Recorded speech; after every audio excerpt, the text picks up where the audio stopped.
Hello student, welcome to exam week. आज के इस सेशन में हम डिस्कस करेंगे परसेंटेज टॉपिक। लास्ट हमने वीडियो में परसेंटेज टॉपिक का कॉन्सेप्ट डिस्कस किया था और इस सेशन में हम परसेंटेज टॉपिक पे बेस्ड कुछ basic questions and moderate questions discuss करेंगे। तो चलिए देखते हैं हमारा फर्स्ट क्वेश्चन क्या है। First question is A is 25% more than the B, so B is how much percent less than A। हमें क्या दिया है यहाँ पर, A क्या है, 25% मोर है किससे, B से। तो हमारे पास इस टाइप के क्वेश्चंस को करने की दो मेथड होते हैं, जिसमें एक मेथड जिसमें बेस 100 होता है और सेकंड फ्रैक्शंस के रेस्पेक्ट में। हम दोनों मेथड होते हैं। अगर मैं B को 100 एज्यूम करूँ, ठीक है, तो A की वैल्यू क्या है, 25% मोर A से, ठीक है। तो 100 का 25% इज 25, तो A की वैल्यू कितनी हो जाएगी, 1।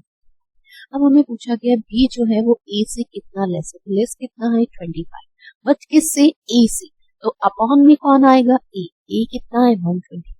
कितने परसेंट लेस है हमसे ये पूछा जा रहा है, ठीक है। तो लेस कितना था, 25, ठीक है। और जब परसेंटेज में फाइंड करना होता है तो इंटू 100, और जो बेस होता है, बेस हमें किससे लेस पूछा जा रहा है, A से, तो A की वैल्यू इज 125। इसे सिंप्लीफाई कर लेंगे तो 1/5 इज 20%।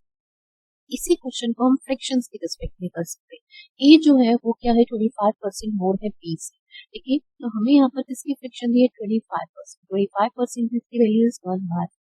तो डिपेंडेंसी किसको डिफाइन कर दी है, ए की वैल्यू हमें डिफाइन की जा रही है बी पे डिपेंड करती है। बी इज 4 एंड ए क्या है, तो ए उससे 1 यूनिट मोर, क्योंकि ये क्या है, मोर वैल्यू है, दोनों के डिफरेंस को बता दी। तो न्यूमरेटर किसको बताएगा, दोनों के डिफरेंस। तो ए की वैल्यू इज 5, ठीक है। अब हमसे क्वेश्चन पूछा गया है कि बी क्या है, ए से कितना लेस है। लेस कितना है अगर मैं देखूं तो लेस वैल्यू इज 1, ठीक है। कितने परसेंट लेस है हमें ये बताना है, कितना लेस है, 1। और किससे, ए से, तो ए कितना, 1/5 किसकी फ्रैक्शन होती है, इंटू 100 भी कर लीजिए, ठीक है। चलिए नेक्स्ट क्वेश्चन देखते हैं। Next question is 20 if 25% of a number is added to itself, then result becomes 750। Similar इस टाइप के क्वेश्चन को करने की भी टू मेथड्स है। मेथड है फ्रैक्शंस एंड 100 बेस। अगर मैं कहती हूँ कि ओरिजिनल नंबर हमारा क्या होता है, तो ओरिजिनल नंबर इज 100, ठीक है। उसका 25% इसमें ऐड किया गया है, तो 100 का 25% इज 25। तो न्यू नंबर कितना हो जाएगा, तो न्यू नंबर इज 125। और 125 यूनिट की वैल्यू हमें कितनी दी है, तो 125 यूनिट इज हमारे अकॉर्डिंग तो 125 है रिजल्टेंट, और एक्चुअल में 750। 125 यूनिट की वैल्यू 750, 1 यूनिट की वैल्यू इज 750 अपॉन में 125, और हमें ओरिजिनल नंबर बताना है। ओरिजिनल नंबर इज 100 यूनिट, तो 100 यूनिट की वैल्यू कितनी हो जाएगी, 750 अपॉन में 125 इंटू, ठीक है। इसे सिंप्लीफाई कर लेंगे तो आपके पास वैल्यू आ जाएगी 6। सेकेंड, इस क्वेश्चन को हम किस मेथड से कर सकते हैं, फ्रैक्शन से, ठीक है। तो देखिए हमें क्या दिया गया है, कितना ऐड किया गया, 25%। ये एक एडेड वैल्यू है 25%, जिसकी फ्रैक्शन होती है 1/4। 1/4 क्या डिफाइन करेगी, ये हमारे पास क्या किया जा रहा है, ऐड। तो न्यूमरेटर क्या किया जा रहा है, ऐड। और ऐड किस में किया जाएगा, ओरिजिनल में। तो 4 यूनिट इज ओरिजिनल नंबर, ठीक है, एंड 1 यूनिट इज एडेड, ठीक है। तो न्यू नंबर कितना हो गया हमारा, न्यू नंबर इज 4 + 1 इज 5। हमारे according new number is 5 unit और एक्चुअल में 750। तो 5 यूनिट की वैल्यू 750, 1 यूनिट है आपके पास 750 अपॉन में 5 है, और आपको ओरिजिनल नंबर बताना है। ओरिजिनल नंबर इज 4, तो ये कितना आ जाएगा, 750 अपॉन में 5, देखिए इसे कैंसिल आउट, 150 इंटू 4 इज 6। तो हमारे पास ओरिजिनल नंबर कितना आ गया, तो यहाँ पे भी ओरिजिनल नंबर इज 6। तो हम इस टाइप के क्वेश्चंस को दोनों मेथड से कर सकते हैं। नेक्स्ट क्वेश्चन देखिए, अब हम फ्रैक्शन से ही समझेंगे। 16 इज एडिड नंबर। हमें यहाँ पे क्या दिया गया, 16 ऐड किया गया एंड रिजल्ट बिकम 160। कोई भी चीज अपने आप में ना 100 होती है और अगर रिजल्टेंट 116 हो रहा है, तो इन टर्म्स ऑफ परसेंटेज कितना ऐड हो रहा है, ठीक है। तो 16 2/3%, ठीक है। इन टर्म्स ऑफ परसेंटेज कितना ऐड हो रहा है, तो 16 2/3, जिसकी फ्रैक्शन होती है 1/6। 1/6 क्या बताती है कि 1 यूनिट क्या हो रही है, ऐड हो रही है। और ओरिजिनल कितना है हमारा, तो ओरिजिनल इज 6। तो न्यू नंबर हमारे पास ओरिजिनल इज 6, और हमें यहाँ पर एडेड वैल्यू ही दिया, रिजल्टेंट नहीं दिया। हमारे अकॉर्डिंग 1 यूनिट ऐड हो रहा है और एक्चुअल में ऐड कितना हो रहा है, 60, ठीक है। ओरिजिनल नंबर इज 6 यूनिट, तो 6 यूनिट की वैल्यू कितनी हो जाएगी, 16 इंटू 6 इज 96, ठीक है। तो ओरिजिनल नंबर कितना हो जाएगा, 96, जो हमारा ऑप्शन नंबर 6। चलिए नेक्स्ट क्वेश्चन देखते हैं। 37.5% सब्ट्रैक्टेड फ्रॉम इटसेल्फ। ये हमारे पास क्या है, सब्ट्रैक्टेड वैल्यू है, ठीक है, कितनी 37.5, जिसकी फ्रिक्शन होती है आपके पास 3/8 क्या डिफाइन करती है, 3 यूनिट सब्ट्रैक्ट किया जा रहा है, अगर ओरिजिनल कितना है, ओरिजिनल आपके पास 8 है, 3 यूनिट सब्ट्रैक्ट किया जा रहा है, तो न्यू कितना बनेगा या रिजल्टेंट कितना बनेगा, तो न्यू नंबर 8 माइनस 3 इज 5, और इस 5 यूनिट की वैल्यू 950, ठीक है, तो 1 यूनिट की वैल्यू आपके पास कितनी हो जाएगी, 1 या 9, ठीक है, 950 को डिवाइड कर देंगे, और आपको ओरिजिनल नंबर बताना है, ओरिजिनल नंबर इज 8 यूनिट, ठीक है, तो 19 इंटू में 190 इंटू में 8, तो आपके पास कितना आ जाएगा, 1500, जो हमारा ऑप्शन नंबर फर्स्ट, तो ओरिजिनल नंबर कितना है, option number first. Next question देखते हैं, length of the rectangle is increase by 12.5% but breadth is decreased by 20%. Find the find how much percent area of rectangle will change. हम पता है कि rectangle का area क्या होता है, L इंटू, ठीक है, यहाँ पे पहले मैं डाटा ले रही हूँ ओरिजिनल देन न्यू, ठीक है, लेंथ में कितना इंक्रीमेंट हुआ है, 12.5%, जिसकी फ्रिक्शन होती है 1/8, 1/8 क्या डिफाइन करती है, लेंथ में इंक्रीमेंट है, तो ओरिजिनल लेंथ कितनी थी, तो ओरिजिनल लेंथ इज 8, और न्यू कितनी हो गई है, यहाँ पे न्यू डाटा ले रहे हैं इसके पहले, ठीक है, तो न्यू कितनी हो गई है, 8 + 1 इज 9, ठीक है, नेक्स्ट लाइन क्या दी है, ब्रेथ में डिक्रीमेंट हुआ है 20% का, जिसकी फ्रिक्शन कितनी होती है 1/5, 1/5 क्या डिफाइन करती है कि ओरिजिनल ब्रेथ कितनी थी 5 और अब कितनी हो गई है, ठीक है, तो ओरिजिनल एरिया हमारे पास 8 into 5 is 40 and new area is 36, ठीक है, तो एरिया क्या हुआ है, डिक्रीज हुआ, ठीक है, एरिया क्या हुआ, डिक्रीज हुआ, तो कितना डिक्रीज हुआ हमें ये बताना है, ठीक है, 4 यूनिट डिक्रीज हुआ, ओरिजिनल कितना है 40, फ्रैक्शन किसकी बनती है 1/10, 1/10 इज 10%, तो 10% डिक्रीज, डिक्रीज के लिए आरो नीचे की तरफ, जो हमारा ऑप्शन था फर्स्ट। चलिए नेक्स्ट क्वेश्चन देखते हैं, radius of the circle increase by 25%, radius of the circle increase by 25%, ठीक है, तो सर्कल की रेडियस में 25% का इंक्रीमेंट हुआ है, जो हमारे पास क्या है, इंक्रीमेंट गिवन है, जिसकी फ्रिक्शन होती है आपके पास 1/4 क्या डिफाइन करती है, 4 यूनिट ओरिजिनल थी, अब न्यू कितनी हो गई है, 4 + 1 इज 5, ठीक है, अब हमें यहाँ पर क्या दिख दिया है, so but effect on circumference and area of the circle, ठीक है, हमें सर्कमफेरेंस में देखिए यहाँ पर एक ही वैल्यू दी है ऑप्शंस में, तो सर्कमफेरेंस में हमें इफेक्ट बताना है, सर्कमफेरेंस क्या होती है 2π, ठीक है, ओरिजिनल पहले हम ले लेते हैं, तो ओरिजिनल एंड देन न्यू, हमारे पास ओरिजिनल रेडियस कितनी है, तो ओरिजिनल इज 4, ठीक है, तो 2 इंटू में पाई, और यहाँ पे न्यू हमारे पास कितनी है, 2 इंटू में पाई इंटू में 5, तो ये आपके पास न्यू सर्कमफेरेंस कितनी हो गई है, तो new is 10π and original is 8π, तो कितना इंक्रीमेंट हो रहा है 2π, और ओरिजिनल कितनी है 8π इंटू में 100, तो कितने परसेंट का इंक्रीमेंट है हमें ये बताना है, देखिए पाई से पाई कैंसिल, ठीक है, 2 से ये 4 टाइम 100/4 इज 25%, कितने परसेंट इंक्रीज हुई है सर्कमफेरेंस में, 25% का इंक्रीज, ठीक है, ऐसे ही एरिया में कितने का इफेक्ट है, इसका आंसर आप लोग कमेंट बॉक्स में देंगे, तो आंसर इज 25%, जो हमारा ऑप्शन होगा फर्स्ट फोर्थ है। चलिए नेक्स्ट क्वेश्चन देखते हैं, if the base radius of right circular cylinder is increased by 40% and its height reduced by 37 1/2%, देखिए हमें हमारे पास राइट सर्कुलर सिलेंडर का वॉल्यूम क्या होता है, find the percentage change in volume, तो वॉल्यूम होता है हमारे पास πr², ठीक है, अब हम डायरेक्टली डाटा लेंगे ओरिजिनल एंड न्यू, ठीक है, हमारे पास वॉल्यूम होता है πr², रेडियस पे 40% का इंक्रीमेंट है, 40% की फ्रिक्शन होती है 2/5, तो यानी ओरिजिनल रेडियस कितनी थी 5 और न्यू कितनी हो गई है 5 + 2 इज 7, ठीक है, हाइट की बात करें तो हाइट में 37.5% का क्या हुआ इंक्रीमेंट, जिसकी फ्रिक्शन होती है 3/8, 3/8 क्या डिफाइन करती है कि original height is 8 unit and new height is 3 unit का डिक्रीमेंट, तो 8 - 3 इज 1, ठीक है, तो ये हमारे पास ओरिजिनल वॉल्यूम, ये न्यू वॉल्यूम, हम इसे कैलकुलेट कर लेंगे, 25 × 8 इज 205, ठीक है, एंड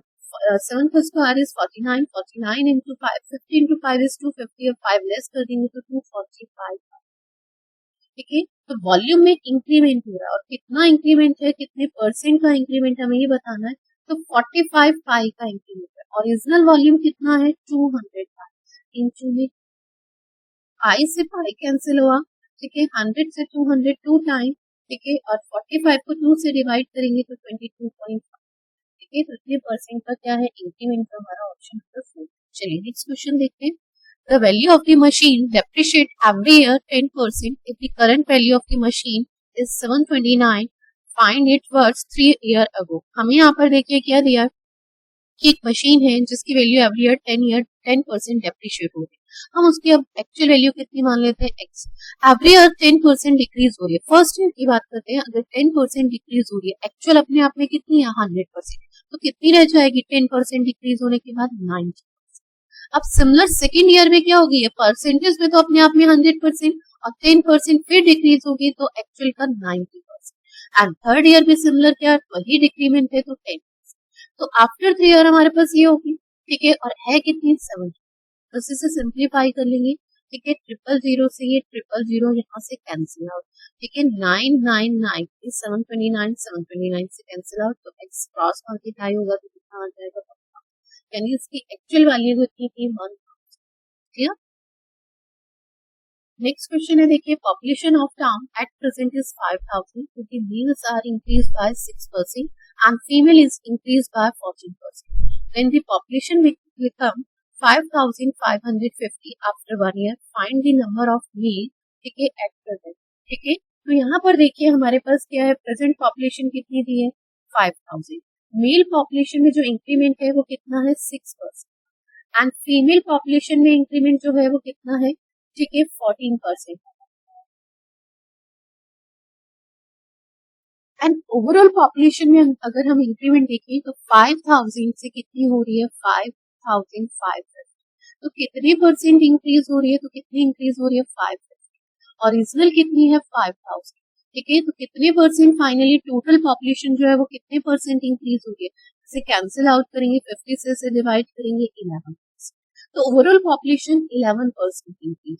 हम इस पे एलिगेशन अप्लाई कर देंगे, 14 माइनस 11 इज 3 एंड 11 माइनस ये 5, तो 3:5। अब हमें क्या करना है, इस 5000 में से हमें क्या बताना है मेल पॉपुलेशन, तो मेल पॉपुलेशन कितनी होगी, मेल कितने है 3 एंड टोटल कितनी है 8। बस इसे सिंप्लीफाई कर लेंगे तो हमारा आंसर आ जाएगा। तो इसका आंसर आप लोग कमेंट बॉक्स में देंगे कि ऑप्शन नंबर कौन सा इसका आंसर, ठीक है। चलिए नेक्स्ट क्वेश्चन देखते हैं। A person spends 60% of the income, his income is increased by 40% and his expenditure also increased by 25%. एक पर्सन है जो अपनी इनकम का 60% स्पेंड करता है, ठीक है। देखिए इनकम से ना हम दो ही चीजें करते हैं, इनकम हमारी कुछ क्या है एक्सपेंस, ठीक है, कुछ स्पेंड कर देते हैं और कुछ सेव करते हैं, सेविंग्स, 2 पार्ट्स में डिवाइड करते हैं, ठीक है। इनकम में कहती हूँ 100 यूनिट है, उसमें से 60 यूनिट इज एक्सपेंस, तो सेविंग इज 40, ठीक है। अब क्या कहा गया, income is increase by 40%, 40% income increase हो जाती है तो कितनी हो जाती है 140 and expenditure also increase by 25%, expenditure कितना इंक्रीज हो जाता है 25%, 60 का 25% इज 1/5, कितना इंक्रीज होता है 15, तो अब एक्सपेंडिचर कितना हो जाएगा 75, तो रेस्ट ऑफ दी क्या होगी सेविंग, 140 माइनस 75 इज 60, तो 65 यूनिट क्या हो गई है हमारी सेविंग्स। अब हमसे ये पूछा जा रहा है सेविंग्स में कितने परसेंट का इंक्रीमेंट हुआ, ठीक है, तो सेविंग्स में कितने परसेंट का इंक्रीमेंट हुआ है, तो देखिए 40 से 65 हो रही है तो 25 इंक्रीज हुई है, ओरिजिनल कितनी है 40 इंटू, ठीक है, तो बस इसे सिंप्लीफाई कर लेंगे, ये फ्रैक्शन हमारी कितनी बनेगी, तो ये फ्रैक्शन बनेगी 5/8, 5/8 इसकी फ्रैक्शन होती है 62.5%, ठीक है। चलिए नेक्स्ट क्वेश्चन देखते हैं। In an examination, there are total 150 questions. In the first section, out of the 75 questions, the student got 64% marks. Then how much percent he has to score in second section so that overall he will score 70% marks. देखिए एक exam है जिसमें total question कितने हैं, तो total question is 150, ठीक है, total question is 150, जिसमें से फर्स्ट सेक्शन में 75 क्वेश्चन है और सेकंड सेक्शन में भी कितने हैं, नंबर ऑफ क्वेश्चंस की बात करें तो 75। फर्स्ट सेक्शन में 64% स्कोर किया है, सेकंड में कितना स्कोर करे कि ओवरऑल में कितना हो, ओवरऑल में 70, अगर ओवरऑल में उसे 70 चाहिए तो सेकंड सेक्शन में उसे मिनिमम 70 तो लेना ही होगा, प्लस फर्स्ट सेक्शन में जो लेस स्कोर किया है वो भी उसे सेकंड में, और ये कंडीशन तब होती है जब दोनों सेक्शन इक्वल होते हैं, और यहाँ पे दोनों सेक्शन इक्वल। ठीक है, तो सेकंड सेक्शन से फर्स्ट सेक्शन में उसने कितना लेस स्कोर किया है, तो 6%। तो ये 6% में वो सेकंड सेक्शन में ही स्कोर करता है। सेकंड सेक्शन में उसे कितना स्कोर करना पड़ेगा कि ओवरऑल में उसका 70 बने, तो 76%, जो हमारा option number third. Next question देखिए, a number is multiply by 3/5 instead of 5/3। हमें देखिए एक नंबर है जिसे 3/5 से मल्टीप्लाई कर दिया है, तो करना किससे था, 5/3 से। इस केस में हम नंबर कभी x नहीं लेते, नंबर क्या एज्यूम करते हैं, जो इनके डिनोमिनेटर होती है उसको मल्टीप्लाई। तो हमारा नंबर कितना है, 50। इस नंबर को मल्टीप्लाई मुझे एक्चुअल में किससे करना था, ठीक है, तो एक्चुअल में करना था आपको 5/3 से। तो रिजल्टेंट कितना आता, 5/3 से करने पे 20। अब बाय मिस्टेक किससे कर दिया है, तो बाय मिस्टेक आपने इससे किया है 15 को 3/5। अब रिजल्टेंट कितना आ रहा है, तो अब रिजल्टेंट हमारा डिक्रीज हो रहा है। कितने परसेंट कैलकुलेशन में चेंजेस है हमसे वो पूछा जा रहा है। तो 25 से 9 हो रहा है, 16 चेंजेस, 16 का चेंजेस है, और ओरिजिनल कितना आना चाहिए था, 25। ठीक है, तो कितना परसेंट चेंज है कैलकुलेशन में, 64% का चेंज। चलिए नेक्स्ट क्वेश्चन देखते हैं। The population of town is 1,89,000. 4/9 of them are males and rest of the females. 50% males are married. Find the percentage married population. हमारे पास एक टाउन की पॉपुलेशन दी है 1,89,000, बट इसका यूज नहीं है। रीजन हमें क्लियर दिया गया, 4/9 of them are male, यानी यहाँ पे ये बताया जा रहा है कि अगर टोटल पॉपुलेशन कितनी है 9, तो उसमें से मेल्स कितने हैं, तो मेल मेंबर इज 4, तो रेस्ट ऑफ द फीमेल होगी। तो सारा डाटा हमें परसेंटेज के टर्म्स में दिया और परसेंटेज में पूछा। नेक्स्ट लाइन क्या कही है, 50% मेल मैरिड, 4 का 50% कितना होगा, 2 मेल मैरिड किससे होंगे, 2 फीमेल से ही। तो हमें परसेंटेज मैरिड पॉपुलेशन बतानी है। तो देखिए मैरिड कितने हैं, 2 male and 2 female is total is 4, and total population कितनी है 9। तो 4/9% आपके पास इंटू 100 कर लीजिए, तो कितने परसेंट, 44.44%। क्या है, मैरिड पॉपुलेशन, जो हमारा option number C. Next question is, if the income of C is 20% more than the B and the income of B is 25% more than A. देखिए एक B की जो इनकम है ना वो A पे डिपेंड है, और C जो है वो B पे डिपेंड है। तो फाइनली हम सबसे पहले किसे, जिसपे लास्ट डिपेंडेंसी होती है उससे अज्यूम करते हैं। तो A की इनकम 100, तो B की इनकम क्या है, उससे 25% मोर, 25% मोर यानी 100 का 25% इज 25, तो 125 B की। एंड देन C की इनकम क्या है, इससे 20% मोर, 125 का आपके पास 20%, 20% इज 1/5, तो कितना आएगा 25, तो कितना हो जाएगा 150। तो C की इनकम कितनी हो गई 150।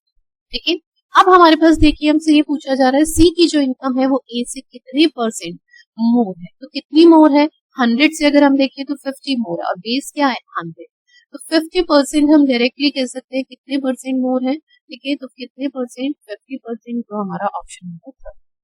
चलिए नेक्स्ट क्वेश्चन देखते हैं। In school 70% of the students are girls and the number of boys is 510। देखिए हमारे पास एक स्कूल है जिसमें टोटल नंबर ऑफ स्टूडेंट कितने होंगे, 100% या 100, जिसमें से 70% ठीक है क्या है गर्ल्स, तो बॉयज कितने होंगे, रेस्ट ऑफ दी 30%। और इस 30% की वैल्यू हमें क्या दी है, देखिए 30% की वैल्यू हमें 5 है, 30% इज 510, तो 1% इज आपके पास, यहाँ से सिंप्लीफाई कर लेंगे तो कितना आएगा 60। और स्कूल में टोटल स्टूडेंट कितने हैं 100%, तो 100% की वैल्यू कितनी आ जाएगी 17। ठीक है, तो total number of student is 17। चलिए थैंक यू सो मच, मिलते हैं नेक्स्ट।